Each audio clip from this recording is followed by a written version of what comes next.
मई का कलेक्शन दे देता हूँ मैं आपको, कल कितना हुआ है। यार बहुत से लोग मुझे कमेंट में ये बोल रहे हैं कि भाई ये फिल्म उतनी अच्छी नहीं है, फिर भी ये क्यों चल रही है एंड ऑल ब्ला ब्ला ब्ला। दोस्तों मैं आपको एक इसका ना एक बहुत स्पेसिफिक रीज़न बता देता हूँ। Yes, you can say that कि ऐसी हुआ ये है कि मैं भी ये एग्री करता हूँ आप लोगों के साथ कि ये कोई उतनी अच्छी फिल्म नहीं जितनी दिखाई जा रही है या फिर चल रही है। देखो क्या है, आप लोग समझ नहीं रहे हो, 2025 बॉलीवुड के लिए बहुत अच्छा नहीं रहा है। दूसरी इम्पोर्टेंट बात, इसका फर्स्ट हाफ इस फिल्म का डेफिनेटली अच्छा है। मैंने उस दिन रिव्यू में भी आपको कहा था, आपको क्लाइमैक्स बहुत बोर कर लेगा और थोड़ा सा खींचा हुआ इरिटेटिंग भी लग सकता है, बट इसका जो फर्स्ट हाफ जो प्रेजेंटेशन है, इनफैक्ट जब 70% आपकी पहली फिल्म अच्छी है और लास्ट की जो 30% है वो थोड़े बहुत आपको ऐसा लगता है इतना भी नहीं खींचना था, पर वो जो 70% है ना, वो इसको कैप्चर कर लेता है। लोगों का जो रिव्यू है फिर, क्योंकि पूरी तो बोरिंग नहीं थी ना, वो एक एंगल आता है। दूसरी इंपॉर्टेंट बात कि लोग इतने परेशान हो चुके हैं बॉलीवुड से कि भाई देखो, जब आपकी सिकंदर ख़त्म हुई, डिज़ास्टर हुई, वॉर 2 डिज़ास्टर हुई, हाउसफुल 5 भी वो फोर्सफुली एवरेज दे दिया गया, वो भी तरस खा के। तो ये जो एक एंगल है, जब बड़ी बड़ी फिल्में आपकी लुढ़क जाती है तब लोग परेशान हो जाते हैं।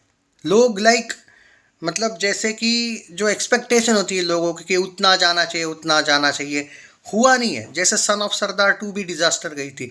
एक्सपेक्टेशंस लोगों की इतनी ख़राब हुई है या फिर कम हुई है अब की, या फिर एक ये एंगल आ चुका है बार बार कि नहीं चल रही है भाई फिल्में, क्या करें। इवन दे दे प्यार दे 2 भी अभी वर्डिक का वेट कर रही है। इस वजह से होता क्या है कि लोग परेशान हो चुके हैं कि भाई अगर कोई भी नहीं चले तो चले कौन फिर। तो लोग ऐसा प्यार दे देते हैं कुछ फिल्मों को, परेशान होके ही सहो कहो या जो भी है, बट दे देते। और आनंद एल राय भी बहुत साल बाद शायद कमबैक किया है उन्होंने। मे बी वो एक फील था, वो रंजना वाला एक हाइप क्रिएट हो गया था, आप कह सकते हो। या फिर जो सैयारा का हाइप था वो हिडन, कि लोग चाहते थे कि चलो अब बहुत दिन हो गए, एक लव स्टोरी आनी चाहिए। दीवानियत को भी लोगों ने प्यार दिया। तो ये एक एंगल है। अब कल देखो, इसने 10.25 करोड़ का बिजनेस किया ऑलमोस्ट अकॉर्डिंग टू ट्रेड्स, यानी कल इसने 71 करोड़ का बिजनेस ऑफिशियली नेट कलेक्शन अकेले हिंदी में ही शायद किया है।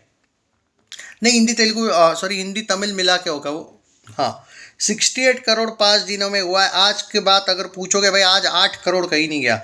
ऑफिशियली इसने आज दे दे प्यार दे को क्रॉस कर लिया है दोस्तों। दे दे प्यार दे अपने वर्डिक के लिए भी तरस रही है। एवरेज मिलेगा या फ्लॉप, यही वेट कर रहे हैं लोग, क्योंकि अब कुछ नहीं बचा है भाई। कल 50 लाख कमाया है, आज वापस 40 लाख करेगी। आज जाएगी दे दे प्यार दे 72.4 करोड़ पे। और धनुष की फिल्म आज ऑफिशियली 78 करोड़ पे जा रही है। अपने 6th डे को इसने 20 दिन से कलेक्शन करती आई हुई फिल्म को 20वें दिन पे आज 72.4 करोड़ पे जाएगी दे दे प्यार दे 2 नेट में और ट्रेड के हिसाब से। और भाई ये फिल्म जा रही है 6 दिनों में 78 करोड़ का नेट कलेक्शन।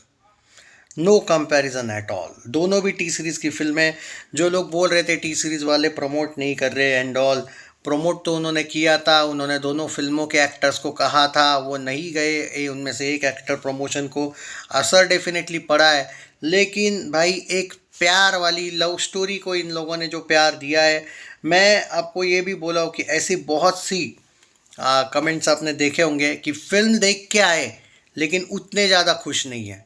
क्योंकि भाई यही तो एक होती है फिर हाइप, कि फिल्म आप देख के आए हो लेकिन आप खुश नहीं हो, समझ में आ रहा है।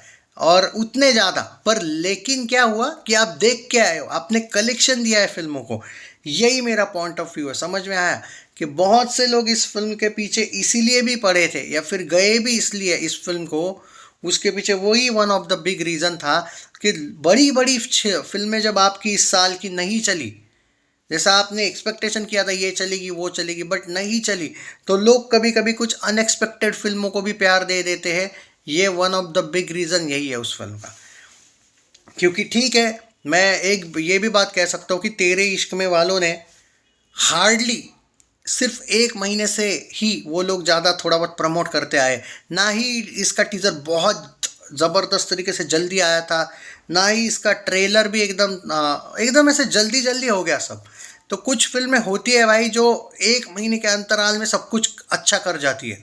ज़्यादा ना ही प्रमोट किया जाता है, कभी कभी हो जाता है। जैसे एक दीवाने की दीवानियत हो सकती है, पिछले साल शैतान आई थी, सिर्फ 1 महीने में ही सब कुछ हो गया। उसका टीज़र आया था, बाद में 2-3 पोस्टर आया, बाद में ट्रेलर, 1-2 सॉन्ग, 1 महीने में वो फिल्म सुपर हिट होकर निकल गई और बाद में ज़्यादा उसका जिक्र भी नहीं हुआ। हो सकता है तेरे इश्क में साथ इसके साथ भी यही हो। कुछ फिल्में होती है जो सिर्फ एक लिमिटेड टाइमलाइन के लिए आती है, टीज़र आता है, ट्रेलर आता है, ब्लॉकबस्टर होके जाती है और बाद में लोग 2-3 साल बाद बोलते हैं यार ये उतनी खास नहीं थी। ऐसा होता है जनरली। और बॉलीवुड में ये पर्टिकुलरली इस वजह से भी हुआ है कि बड़ी बड़ी फिल्मों ने धोखा दिया और फ्रेंचाइजी फिल्में इस साल तो चली ही नहीं है, ऑलमोस्ट वो तो बहुत थोड़ी बहुत चली है। तो ये एक असर होता है भाई कि जब आपके एक्टर, जो मेन लीड एक्टर, जिनको आप लोगों को जिनसे उम्मीद होती है, अगर उनकी फिल्में नहीं चलती है तो कभी कभी उनके फिल्मों की हाइप यहाँ पे दूसरी जगह पे जाती है भाई। ऋतिक रोशन की फिल्म नहीं चली है भाई इस साल, सलमान की भी नहीं चली, अजय की भी यस नो है, रेड 2 चली है खाली। बात ये, इवन अक्षय की भी सिर्फ एवरेज पे ही चल रही है, केसरी 2 तो फिर भी वो भी नहीं थी। तो पॉइंट ऑफ व्यू यही है कि भाई यही होता है, ये जो एवरेज वाला मैटर है या फिर फ्लॉप वाले मैटर है, डिज़ास्टर्स बड़ी बड़ी फिल्में जब होती है तब आपकी कुछ ऐसी भी फिल्में चल जाती है जो अनएक्सपेक्टेडली चल गई और उसमें ऑडियंस, एक तरीके से आप ये कह सकते हो कि ऐसे भी कुछ फैंस हैं जो ये सोचते होंगे कि यार हमने जिन फिल्मों से सोचा था वो नहीं हुआ कुछ, तो चलो इसको ही देख लेते हैं। ऐसी भी बहुत सी ऑडियंस होती है जो ज़रूरी नहीं कि वो फिल्म की फ़ैन हो, शायद वो फिल्म देख के नहीं भी खुश भी हो, बट फिर भी एटलीस्ट बोलेंगे कि नहीं यार कुछ नहीं देखा तो यही सही, एटलीस्ट डिसअपॉइंटेड नहीं है। ऐसे वाले भी बहुत सी ऑडियंस है, तो ये भी थोड़ा सा एनालिसिस करना चाहिए। आज का मेरा कहना है कि 8-8.5 करोड़ कहीं नहीं गया वापस, यानी कि 79 करोड़ के आसपास ये फिल्म जा रही है हिंदी और तमिल मिला के। और अकेले हिंदी की भी बात करूँ तो 68 में 8 ऐड करो, ऑलमोस्ट 76 करोड़, यानी कि हिंदी में भी इसने दे दे प्यार दे 2 का रिकॉर्ड तोड़ दिया है खाली 6 दिन में भाई साहब। और वो 20 दिन में 72.4 करोड़ पे जा रही है। उसके वर्डिक्ट का आपको इंतज़ार करना पड़ेगा, ट्रेड ही वर्डिक्ट देगा। प्रोड्यूसर कितना भी चिल्लाए, वर्डिक्ट ट्रेड ही देता है, आपको बताने की ज़रूरत नहीं है। वेट करो बॉक्स ऑफिस इंडिया क्या वर्डिक्ट देता है। क्या धुरंधर आने के बाद उसके शोज़ रहेंगे या नहीं, अब परसों से दे दे प्यार दे 2 के भाई वो देखना पड़ेगा कि रहेंगे या नहीं। अब देखना पड़ेगा भाई, वर्डिक्ट के लिए आपको उसके शोज़ थोड़े तो रहने बहुत ज़रूरी है, कम से कम एवरेज के लिए, वरना it will be a flop at box office, sorry to say that. But क्या है कि फाइनल वर्डिक्ट तो वही देते हैं। रही बात तेरे इश्क में, it will be a super hit eight box office. I mean already ये हिट हो गई है, कल तो अपना बजट क्रॉस करेगी। मैं बोला था 7 डेज में ही 85 करोड़ प्लस मार देगी, उससे भी ज़्यादा जा रही है शायद। तो हिट तो ये कल ही ले लेगी ऑफिशियल वाला, सुपर हिट तक तो जा ही रही है भाई। ब्लॉकबस्टर जाएगी या नहीं देखते हैं।